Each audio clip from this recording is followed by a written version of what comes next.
Continuamos conversando con el ingeniero Bernardo Castellano sobre el tema eléctrico. Nos quedamos, lo que tú estabas leyendo, de los aprestos para pasar al sector privado, distribuidora y el tema de la empresa de transmisión eléctrica. Entonces, fíjate, la primera iniciativa de alianza público-privada con la distribuidora la plantea el Estado a través de Antonio Almonte, ministro de Energía, presidente de la CDE, presidente de Punta Catalina y presidente del Consejo Unificado. Ok. Y Andrés Atacio, que en esa época era vicepresidente ejecutivo del Consejo Unificado y además administrador de esto.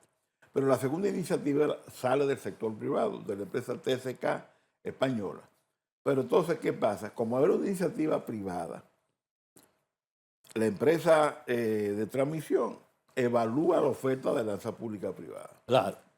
Y al evaluarla, descubre que los costos de operación y mantenimiento que está planteando el sector privado para hacerse cargo de la expansión del sistema de transmisión son mucho más altos que lo que tiene la propia empresa de transmisión, cuando se supone, bajo la teoría de la eficiencia que venden, que el privado es más eficiente que el público, debería ser más barato. Entonces la rechaza.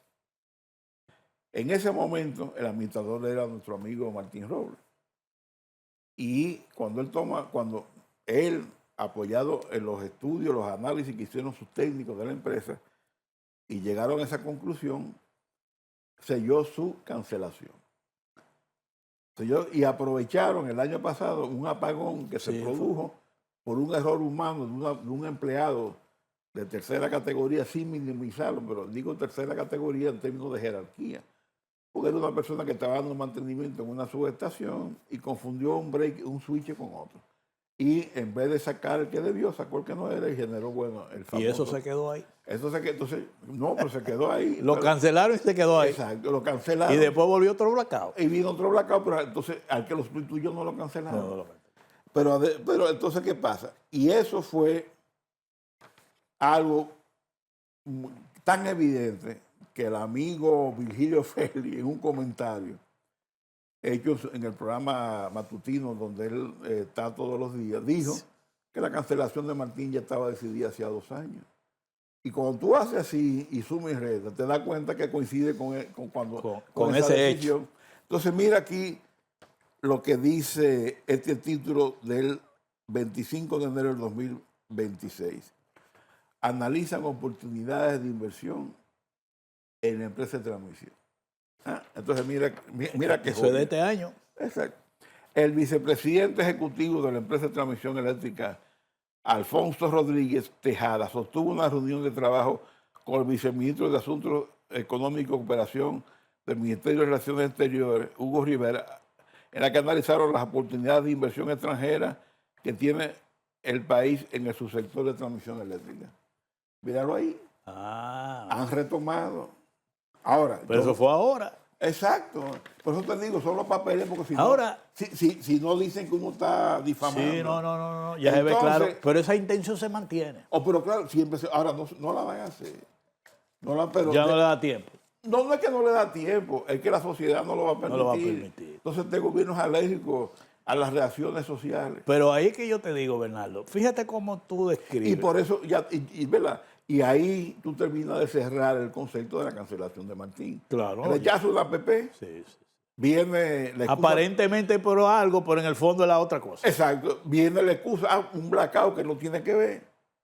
Y aprovechan. Lo sacan y el nuevo, con 3 meses ya de una vez plantea el tema de entregar la transmisión al sector privado. El objetivo está claro. Entonces, mira, tú acabas de escribir el tema de las pérdidas de la distribuidora y donde tú señalas un factor fundamental tiene que ver con la inversión, con la gerencia, por la no facturación, ese tipo de cosas.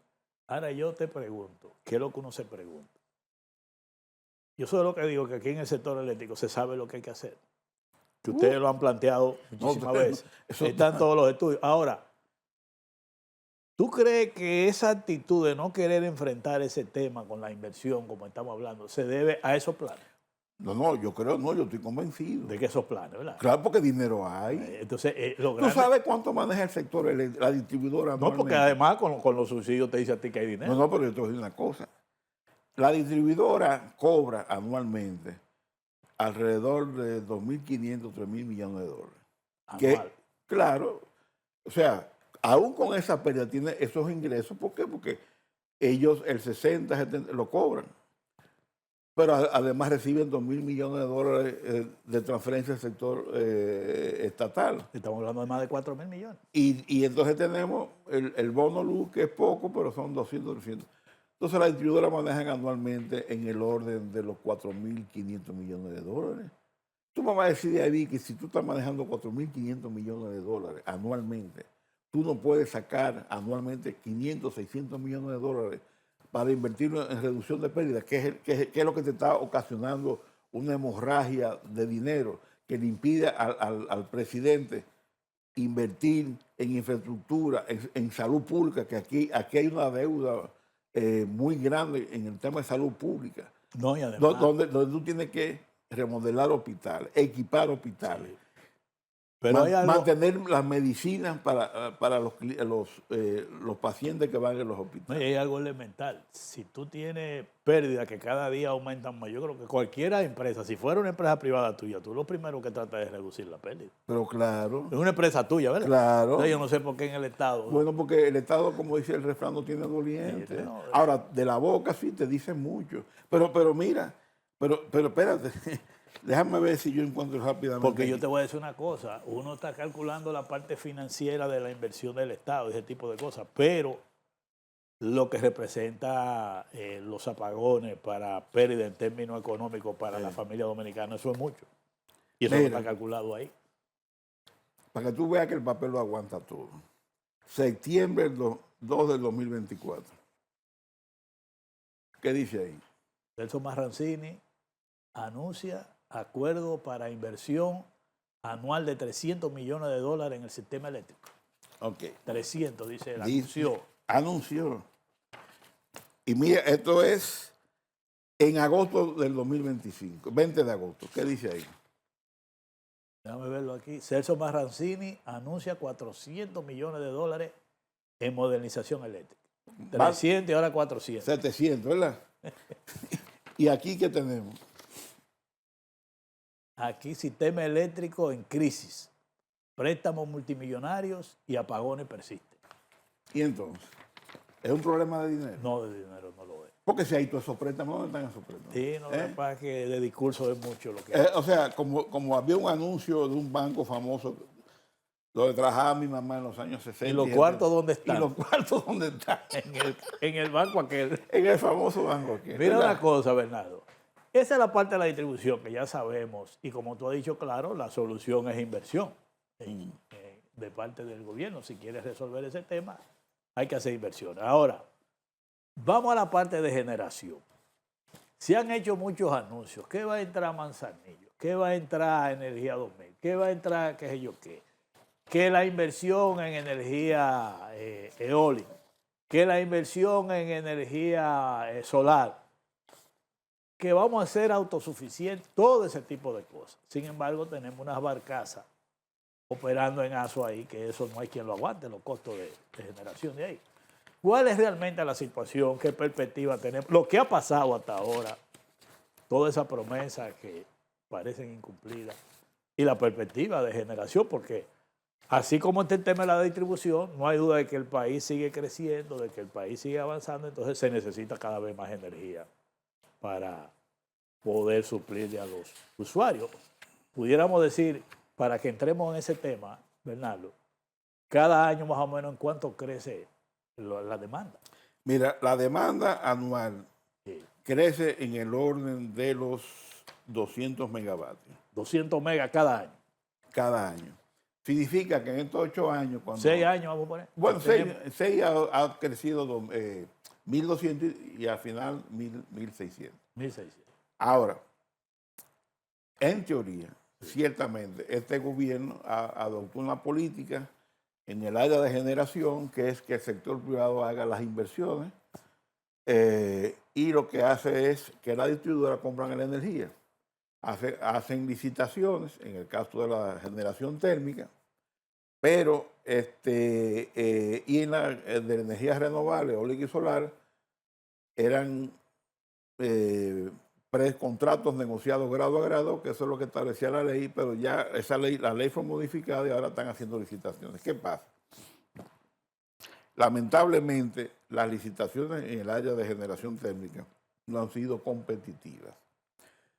¿Por qué no han sido competitivas? Porque si tú estás ofertando, licitando 800 megavatios en 2 bloques de 400, que esa licitación en Panamá o en Guatemala genera que en el orden de 40, 35 empresas presenten ofertas, significa que hay competencia. Aquí sucede que la primera, los 800 de Manzanillo, que fue en el 2022, presentaron 3 empresas para elegir 2. En la segunda... vamos a poner la cosa clara. En Panamá tú llamas una licitación y aparecen más de 40 empresas participando. Aquí tú y en llamas, Guatemala igual. Aquí tú llamas una licitación y nada más son 3. 3 para elegidos. Para elegido.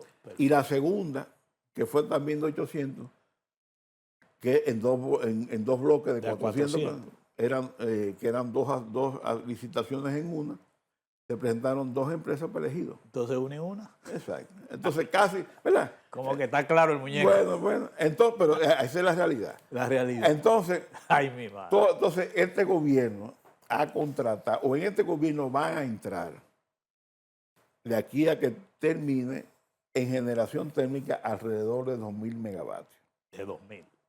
Y podemos decir... ¿De aquí al 28? De aquí al 28, sí, porque a la fecha lo que ha entrado son los 400 megavatios de la barcaza de Asua, que son la más cara del sistema. Tú tienes unos 200 megavatios de Siva, que es la planta que está en Boca Chica, y hay 600. Que también es otro tipo de barcaza. No, está en tierra, pero también es de la más que cara. Carísima también. La más cara del sistema. 400 y 200, 600. 600. Tú tienes 130 megavatios de Coyentri, que se llama en el gas 4, que ya está en operación. 700. Tú tienes 414 de Manzanillo Powerline, que es la de Arturo Santana, Energía 2000, que se anunció que entraba en mayo, inclusive el presidente fue y al acto de inauguración, pero esa central está todavía en prueba, porque la central tiene 2 componentes, la turbina simple y la turbina de vapor, de recuperación del calor, del vapor. Lo que está funcionando, y no 24/7, la turbina simple, y todavía la turbina de vapor está en prueba. Entonces, esa de 414, yo estimo que estaría 24/7 a principios del 2027. Pero debió haber estado en línea 24/7 en el 25. Que fue que la anunciaron. Exacto, porque se adjudicó el 22, era para que tuviera el 25. O sea que tiene 5 años de atrás. De atrás. No, perdón, tiene 2 años de atrás. Sí.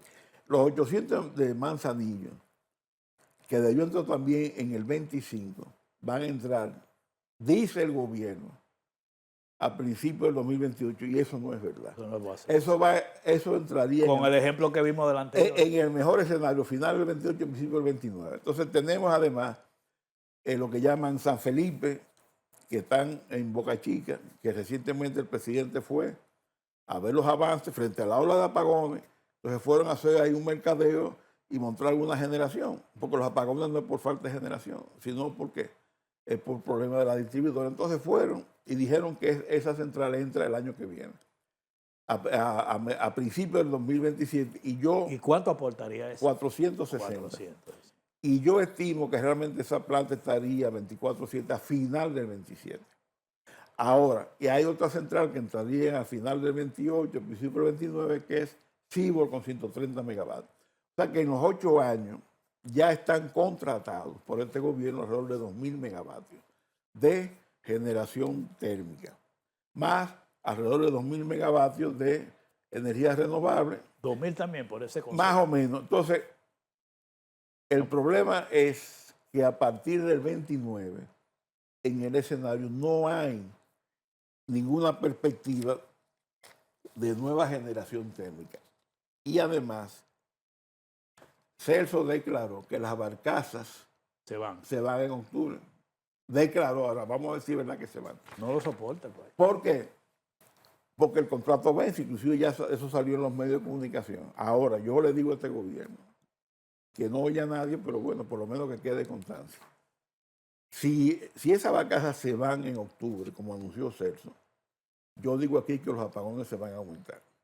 Sería un grave error del gobierno, a pesar de lo caro que esa barcaza vende. La verdad que, oye, el mal menor, diría tú. Claro, Sí, o sea, tienen que elegir o seguir pagando esa energía caro o dar más apagones de lo que se están dando hoy día. Ahora, Y entonces, entonces a partir del 29, a partir del 29 aquí no hay generación térmica, que es la que sostiene el sistema, porque la que generación garantiza la estabilidad. te genera alrededor del 80% de la energía que se consume. Entonces, una central hoy día, con las demandas que tienen las centrales, por el tema de los data centers, de las fábricas que hacen los chips, que consumen mucha energía, el tiempo de entrega, después que tú pones la orden, son 4 a 5 años. Entonces tú tienes ahora que, por ejemplo, y vemos cuál ha sido el proceso. Entonces, no se ha convocado una nueva licitación. Convocar una licitación, desde el momento que tú la convocas, solamente el proceso de la licitación toma alrededor de un año. Porque el proceso es hacer la convocatoria, darle un tiempo a los oferentes a que presenten las ofertas, analizar las ofertas, adjudicar, un periodo donde pueden haber impugnaciones, negociar el contrato, firmarlo. Y a partir de ahí, que entonces el adjudicatario comienza a hacer su cierre financiero, que toma por lo menos un año. A partir de ahí, 3, 4 años de construcción. Entonces, como ese proceso no se ha iniciado, y como tú ves, tomaría desde el momento de la licitación hasta el momento de la firma del contrato, un año más 4 de construcción, entonces aquí el escenario a partir del 29 es tétrico en términos de generación. ¿Pero tú crees que eso es por falta de voluntad o falta de planificación? Falta de planificación, porque no es una inversión estatal lo que ellos pretenden. ¿Verdad? Entonces lo que hay que hacer es simplemente convocar la licitación. Porque pero eso tiene que ver que llama la atención que cuando tú has convocado a licitación para escoger 2, participan 3. Entonces, ¿qué tiene que...? Eso te dice a ti como que... Bueno, a diferencia de las renovables, donde ahora cuando hicieron la licitación vinieron como 30 empresas, hubo competencia.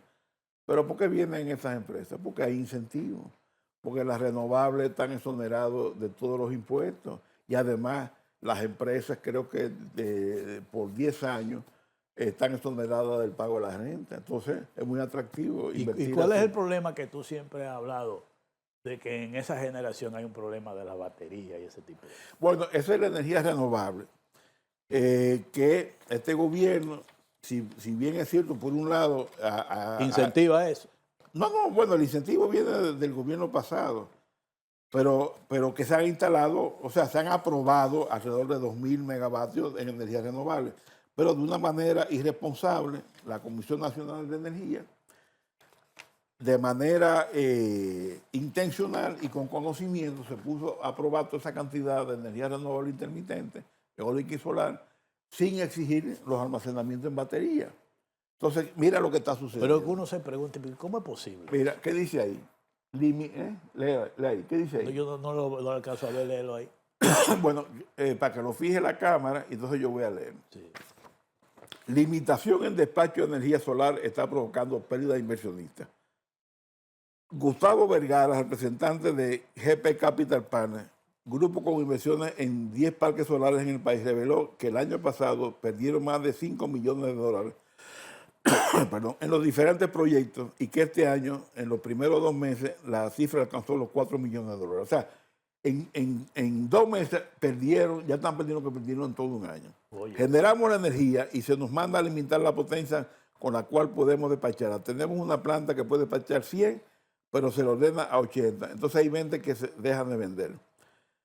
La situación ha provocado que tengan que acudir a los acreedores para notificarles la problemática financiera que lo atraviesan, señalando que los flujos de caja de los proyectos no están permitiendo extender el servicio de la deuda. O sea, pagar los préstamos. Entonces, ¿qué pasa? Que tú generas energía, como no es, entonces una parte de esa energía no se aprovecha porque la red no lo puede absorber, porque si lo absorbe, entonces el sistema se pone en riesgo de que ocurran más blackouts. Entonces, la parte operativa del CEDI, que es el organismo coordinador y el centro de despacho, controlado por la empresa de transmisión, se ven obligados a limitar esa generación intermitente. Pero ¿quién está afectado? Los inversionistas. O sea, le han cambiado las reglas de juego. Claro. O sea, no hay una seguridad jurídica. Y los cálculos que hay es que a la fecha ya las pérdidas por parte de los inversionistas privados están en el orden de los 130 millones de dólares. Y eso está poniendo en riesgo el repago de los financiamientos, como bien lo dijo Gustavo Beliar. Entonces, eso es un problema muy serio. Y sin embargo, estos irresponsables se siguen sintiendo orgullosos del desastre que han creado con las energías renovables. Porque ahora, al modificar la ley y que exigen que el 25% de la capacidad instalada que se apruebe en concesiones debe tener almacenamiento, eso es ahora, no es retroactivo. Entonces sucede que nosotros debimos haber instalado al 2024, según un estudio de la GIZ, 500 millones de megavatios, 500 megavatios en baterías, y lo que instalamos fue cero. Tenemos un déficit, entonces las baterías toman 2 años después que tú pones la orden, pero todavía, si el inversionista privado no tiene un contrato que les remunere el servicio que da la batería, no la coloca. Entonces aquí hay un problema serio. Y todavía faltan por entrar alrededor de 1000 megavatios de energía renovable sin batería. Pero entonces nosotros tenemos una situación delicada con interrogantes en la generación de energía, como tú llamas, eólica y solar, con ese problema. Exacto. Que tú generas y con él no puedes almacenar. O sea, Exacto. es un problema. Y en lo otro es la perspectiva de que a partir del 28, del 28 que no hay generación térmica. Pues una situación delicada. Y además, eso no es como tú ir a la ferretería y comprar un tornillo. Es una situación delicada. Bueno, claro que sí. Entonces, tú oyes al ministro de Energía. Eso es lo que estamos hablando. Mira cómo enfocamos el tema de la distribución, el tema de la generación en estos dos aspectos, pero tú no ves planes para enfrentar esa situación. Pero bueno, en teoría lo hay. En teoría, porque dice el ministro de Energía y Minas que ahora está en el CUED, no está claro si está en los dos sitios, porque el decreto que lo nombra. Ya di que está en los dos sitios. Bueno, pero originalmente... A propósito que estamos hablando de eso, ya estamos terminando la entrevista y el programa. ¿Qué opinión tú tienes de esos cambios en el sector eléctrico? ¿Pudiera mejorar la situación? ¿Qué puede pasar? Eso es gato pardo. ¿Cómo así? Cambiar para que todo siga igual, o peor. Ay, mi madre. O sea, no es verdad que ese cambio va a hacer nada. Bueno. Absolutamente nada. O sea, ya tú sabes, con el cuadro que hemos descrito y ahora con eso que tú dices. O sea, es cambiar de montura, ay, pero porque el ministro de Energía y Minas está vinculado al sector eléctrico desde que era ministro de la presidencia. Bueno, Bernardo, muchas gracias por estar con nosotros en este análisis que hemos hecho, este recorrido del tema eléctrico. Y yo espero que los amigos hayan disfrutado de esta entrevista. Quedan con preocupación el que nos está viendo. Pero con la que hay es más que suficiente. Pero hay que seguir para adelante, como dice. Así que muchas gracias. Y a ustedes que están en sintonía con nosotros, les invitamos a que sintonicen de nuevo otra entrega de su programa Así Vamos. Y así vamos a despedirnos de ustedes con esta interesante entrevista. Muchas gracias y bendiciones para todos.